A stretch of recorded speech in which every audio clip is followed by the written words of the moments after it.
যা প্রত্যাশা করছিলাম তা আমাদের 22 বিশ্বকাপই পূরণ করে দিছে। তো আমাদের আসলে কষ্ট পাওয়ার কিছুই নাই, খেলার মধ্যে হার জিত থাকবেই। মেসির কাছে আমাদের যতটুকু প্রাপ্য ছিল আমরা 22 বিশ্বকাপেই ততটুকু পেয়ে গেছি, তার কোনো কিছুর অভাব নাই। এখন শুধু জাস্ট আমরা উপভোগ করতে আসছি এখানে, আর কিছুই না। আমরা যে খেলাটা প্রত্যাশা করছিলাম হয়তো বা ওরকম খেলতে পারেন, ঠিক আছে। তবে প্লেয়ারদের মধ্যে একটু কম্বিনেশন একটু, তারপরে যে কার্ড খাইলো একটার পর একটা ফাউল হইতেছে, হলুদ, মানে খেলাটা একটু মানে যেরকম প্রত্যাশা করছিলাম এরকম হয় নাই, একটু গরমিল হয়ে গেছে। আসলে এটা খেলারই অংশ, কিছু করার নেই।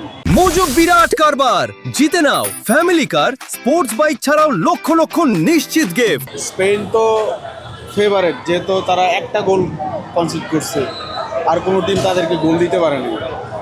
মানে স্পেন এই ওয়ার্ল্ড কাপে ফেভারিট, আর্জেন্টিনা যেরকম ফেভারিট ছিল স্পেনও ফেভারিট, কিন্তু হয়তোবা তারা একটু বেটার খেলছে। তাদের আপনার বল কন্ট্রোলিংটা আরেকটু ভালো ছিল আর্জেন্টিনার থেকে, এটা মানতে হবে। কারণ স্পেনের প্রত্যেকটা খেলায় আমি দেখছি মোটামুটি আর্জেন্টিনা থেকে একটু বল কন্ট্রোলিং একটু ভালো ছিল। তারপরও আর্জেন্টিনা স্পেন তারা আসলে বিশ্বকাপের ফেভারিট ছিল, তারা ফেভারিট হয়েই তো ফাইনালে আসছে। ফাইনালে একটা হবে, একদল জিতবে একদল হারবে, এটা স্বাভাবিক।